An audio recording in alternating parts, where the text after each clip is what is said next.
earlier you mentioned something, Gavin, that I thought was really interesting. You were talking about definitely voting for Marianne in the Democratic primary, which obviously I fully agree with. And then you were saying in the general, definitely voting for Cornel West.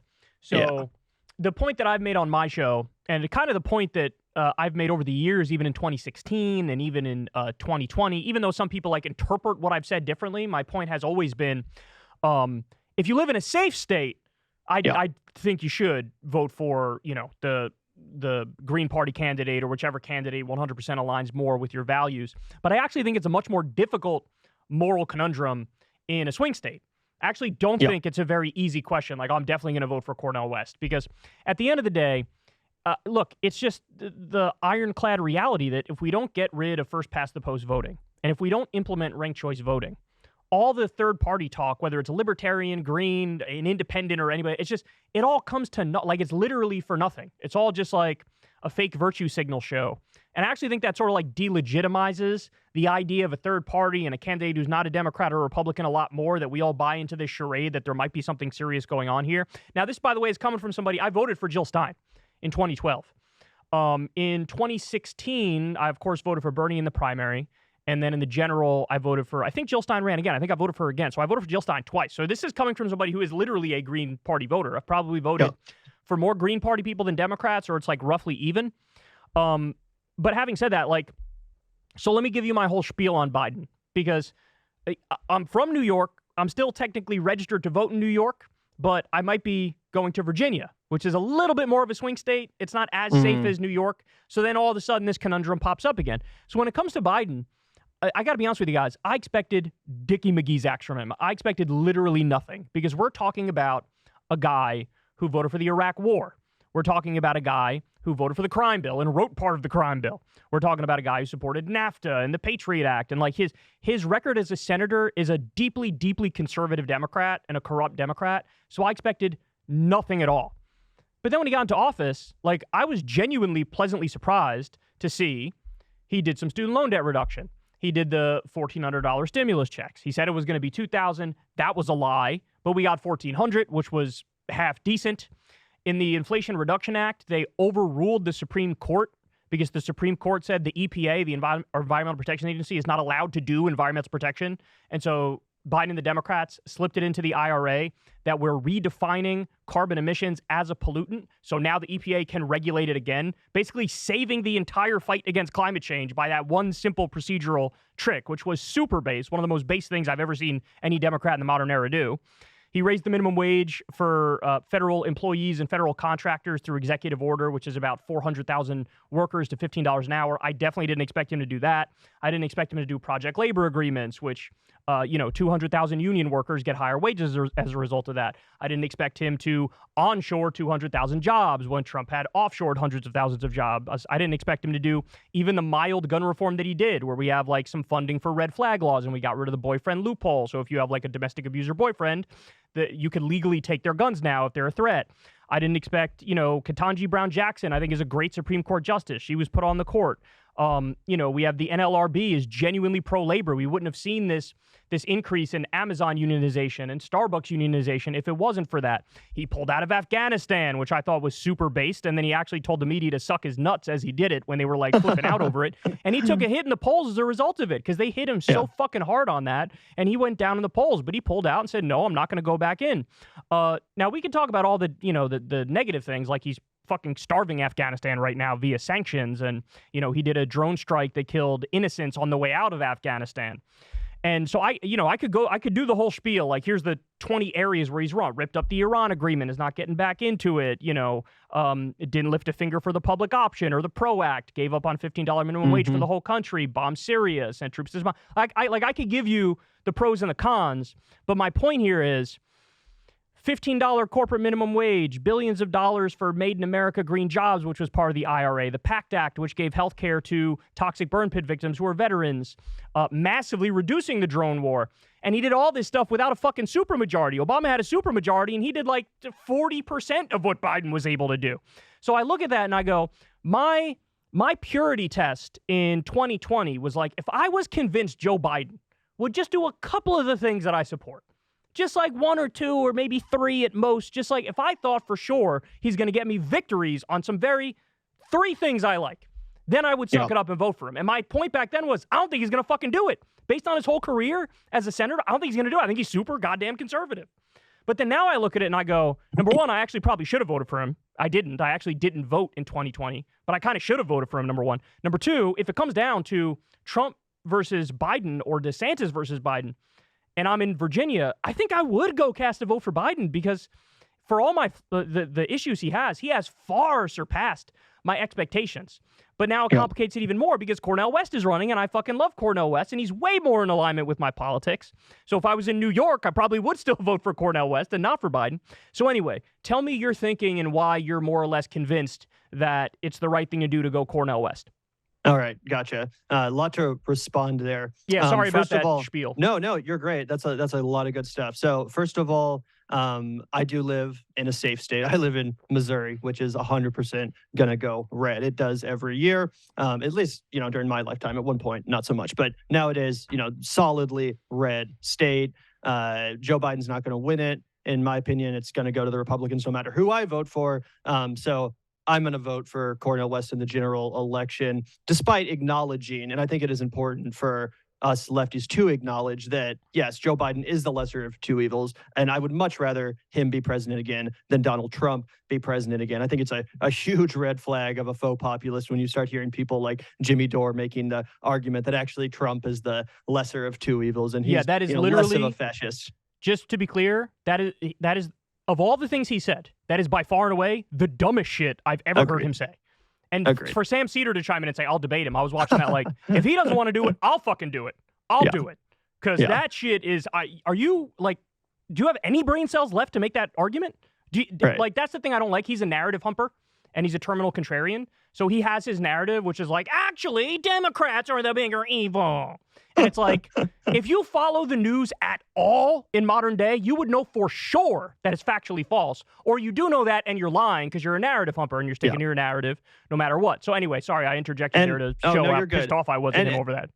And by the way, I think it's okay to reject the lesser of two evilism idea or that dynamic. If you say, okay, well, obviously Joe Biden is the lesser of two evils. Correct, but yes, I don't want to participate, and I'm going to cast a protest vote. That's fine, but don't fucking pretend that Trump is the lesser of two evils. That's ridiculous. So yeah, I do live in a safe state, and I would actually take it further than you, Kyle. You said if someone lives in a safe state, then you think it's totally fine to vote for a third party or Green Party candidate. I would actually go further than that. I would say if you live in a solidly red or solidly blue state, and there's a Green Party candidate as good as Cornel West on the ballot, then you almost have no excuse not to vote for that candidate, right? Because if you're living in Missouri or California on the flip side of that, then your vote is meaningless, honestly. And let's be honest about the presidential election. Unless you live in like one of 6 or 7 states, the vote you cast for president is one of the most meaningless things you're ever going to fucking do.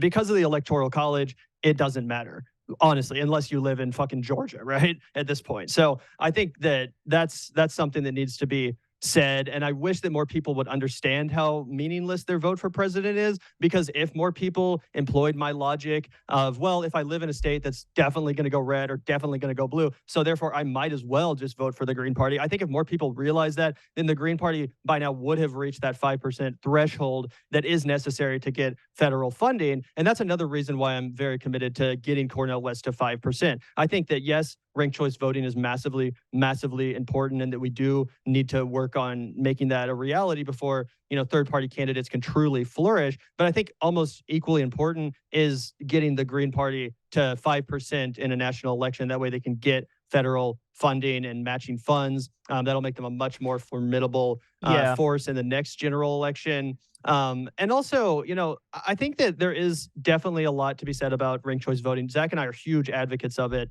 And I think it's hugely important for the third party movement. But if you do look at some previous examples of third party victories, one that Zach and I have studied is Jesse Ventura's election as a third party governor in Minnesota. It actually was him getting on the debate stage that really made a difference in that. He was far, far behind in the polls, losing to the the Republican Norm Coleman and the Democrat Skip Humphrey, who are much more established politicians in the state of Minnesota. He was like far behind them, basically just considered like a joke candidate until there was debates. And then Jesse Ventura, through his ability to contrast his populist perspective with the corporate Democrat and the corporate Republican, it immediately changed, basically overnight after that debate. Now, obviously, not everyone is as talented and charismatic as Jesse Ventura, but I would argue that Cornel West comes pretty close. And if we could get a Ross Perot kind of situation where he is able to, crack 10, 15% in a general election poll and get on the debate stage,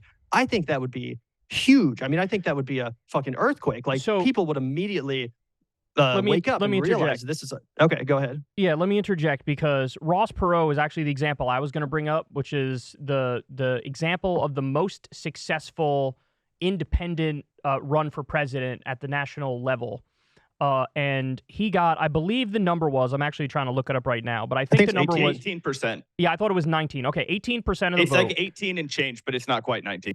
But he got 0 electoral college votes. And also, it's widely agreed upon among historians that he's like the main reason why Bill Clinton won. Was able to win, right? So in a weird way, that sort of makes the resistance liberal argument where it's like, okay, so do you want to hand it over to Trump by giving a significant chunk of the vote to a third-party candidate who's not going to win, and just sort of split the vote of anybody who's center or left of center and just hand all the right-wing votes over to one person? Because obviously Cornel West is on the left, so he's going to take more, in theory, from, a Democratic candidate. So look, my point is this. I think we should, if you get rid of first-past-the-post voting and you do ranked choice voting and you get it tomorrow, I would literally be like a Green Party cheerleader. I would become like an evangelist for them. Because then, then you are, by definition, you're serious. Because even whether or not people believe in the idea of a spoiler or they don't, it almost doesn't matter, because it's all about the perception of people that there is a spoiler effect, right? And that's real, that people have a perception of it, even if it's true or not. And so, but if you do ranked choice voting and get rid of first-past-the-post voting, then you immediately get rid of any objection to having an independent candidate or a third-party candidate. And then I genuinely think overnight, the Green Party becomes more viable. The Libertarian Party becomes more viable. You could come up with some new party. You could run as an independent, and that would become more viable. So I guess my frustration is I always, in this discussion, everybody always puts the cart before the horse. And I autistically am like, why are you putting the cart before the horse? Like, do it the other way. And then, I'm there with you. But when you don't do it, it makes me feel like it's sort of delusional in a sense. Well, can I take a crack at that one, Kyle? Yeah, go ahead. I think that what it is, and this would be my pushback, right, is just that, and maybe you have a different experience. I wonder if it's a little bit, if more people are plugged in the DC area. But I feel like the reason that a lot of people put so much pressure on the the 4-year cycle, of presidency, is it's because that's when you get people's eye on the ball, and I do understand that you're playing with fire when you're dealing with a third-party candidate and you're facing a guy like Donald Trump. But I think that the worry is that it would be infinitely more difficult because of how stressed out everybody is, because of how spread thin everybody is, and because the media machine already trains everybody and is incentivized to keep their eyes on the horse race, because that's a profitable mechanism. I think a lot of people just feel like it can be harnessed to get a third party off of the ground in a way that it might not be able to be harnessed to get something like ranked choice voting off the ground. And I think that as a YouTuber, obviously we're completely jaded, right? But if you look at our, like Gavin one time, he spent 12 hours in his room cutting this super in-depth video essay about why ranked choice voting in Maine was super important, and everybody should take a look at it because this was 2020. It was a hot button issue, and it got 86 views. You start making clips about the horse race, electoral politics, you get a lot more engagement. So I just think that's why people decide to put the cart before the horse, is because otherwise that horse might not move.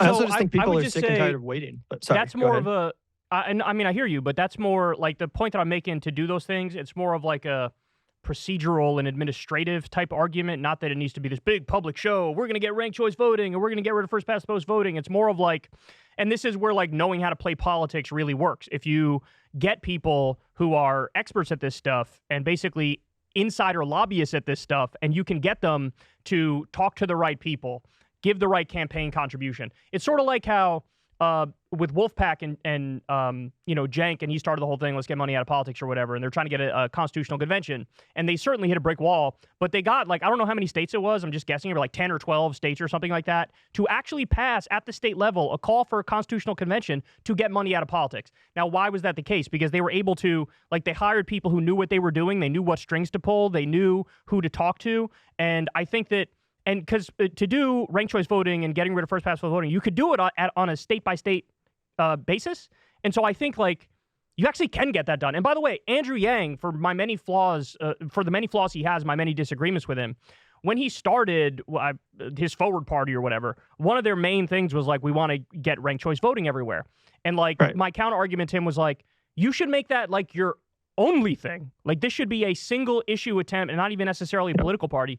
But, like, I guess my point is I don't think it's possible until you get rid of first past the post voting and you get ranked choice voting. So I just wish people were a little more serious about the steps to get this stuff accomplished. And I don't really see that happening. But I will say, I do sort of co-sign the idea that, in safe states in particular, it is a good, like, I think you should sort of cast the moral vote and the virtuous vote. I sort of agree with Gavin on that point. I just don't want to give people false hope about it, in the sense that I'm like, hey, with you doing this, it's going to, like, usher in the revolution. Because it's not. It's like, until we get rid of those structural things in the way, I kind of view it, is my final point, then I'll let you guys talk. I kind of view it as self-disenfranchisement, right? Like, Cornel West is running in the Green Party, or it was the People's Party, and thankfully he listened to his critics and went to the Green Party. That was a good move. Yeah, free tweet.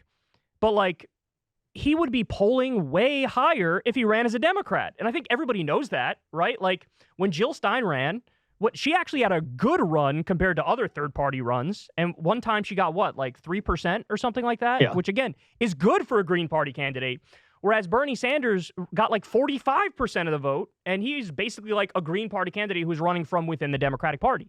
You know what I'm saying? So however rigged people think it is by the DNC against progressives, and by the way, there are a lot of structural hurdles there, and they do try to put their thumb on the scale, and they do influence it in a negative direction. But however rigged that is, it's like 10 times more rigged the third-party way, and that's why I get frustrated. And honestly, I blame myself a little bit, because I was, I view politics in a very, like, principled morality, what's the right way to do it kind of way.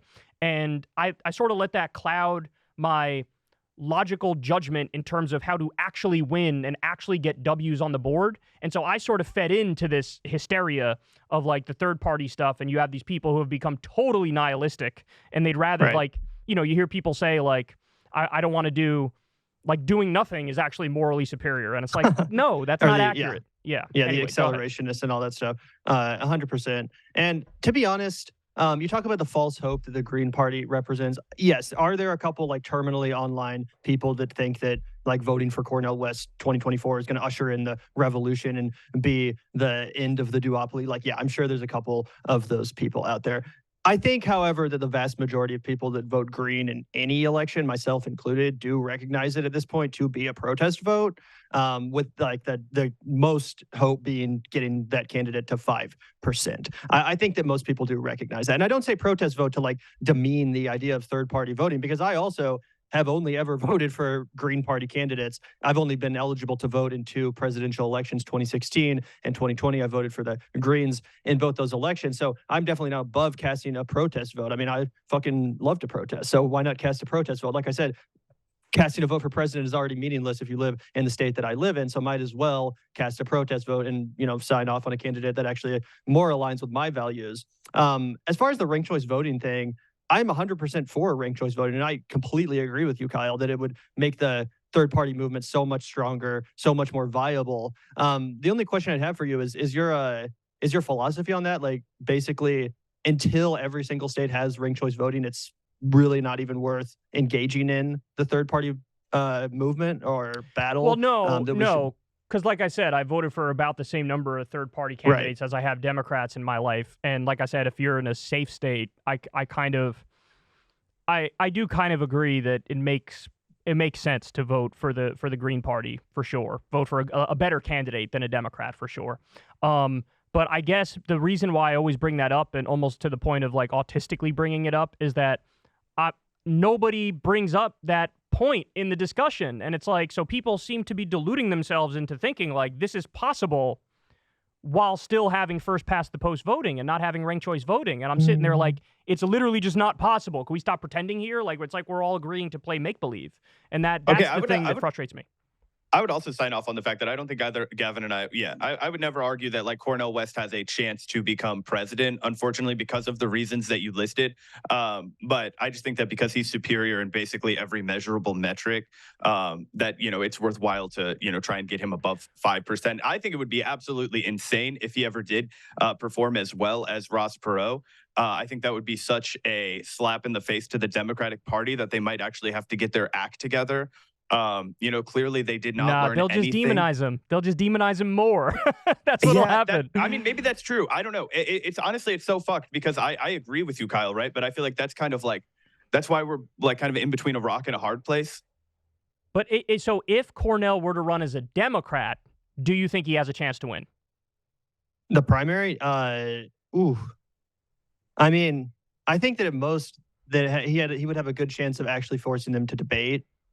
I think he would have he would actually have a chance to win if he was in the Democratic primary. Yeah, but I will add this caveat because I think it's sort of important that it would have to be like just Biden versus Cornel West. Right. I think once you start complicating the field and you have Marianne and Cornel, which is like, they're similar ideology, and then you throw in RFK, who's a psycho, but nonetheless, he's still going to take some number of votes, then it gets more complicated. But if it was 1v1, yeah, you definitely have a much better chance, especially because he's such a phenomenal orator. He's so charismatic that you become more undeniable. And somebody for Jacobin wrote a piece recently that was just like, basically Cornel West should have ran as a Democrat. And like people were dunking on it. And I was like, why? Like, why? They're right. Like, he'd have a much better chance if he did that.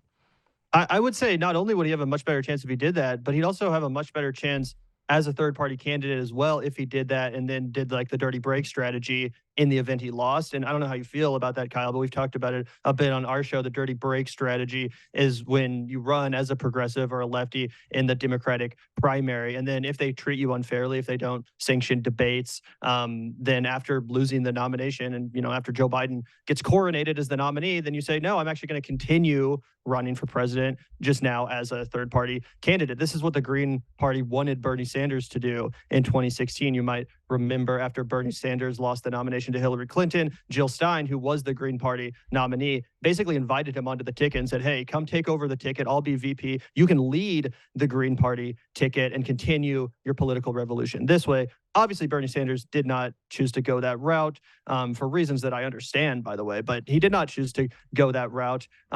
I think, however, that a similar strategy could really be successful for someone like Cornel West, because the problem with him just running as a Green Party candidate is that the Green Party primary doesn't even end for like almost a year. So he's missing out some of the time. He's still able to go on the news and campaign, don't get me wrong, but I think if he was participating in a Democratic primary for the next year, then that would give him a lot more attention that he could then capitalize on and build a serious movement and have real momentum as a Green Party candidate in the general election, after already kind of building that momentum as a Democratic Party candidate. And plus that would literally give him a shot at actually winning the Democratic nomination too. But I kind of doubt that would happen just because I know they would treat him unfairly, rig it, refuse to do debates, stuff like that. Hey y'all, do me a favor and like and subscribe. It helps out big time in the algorithm.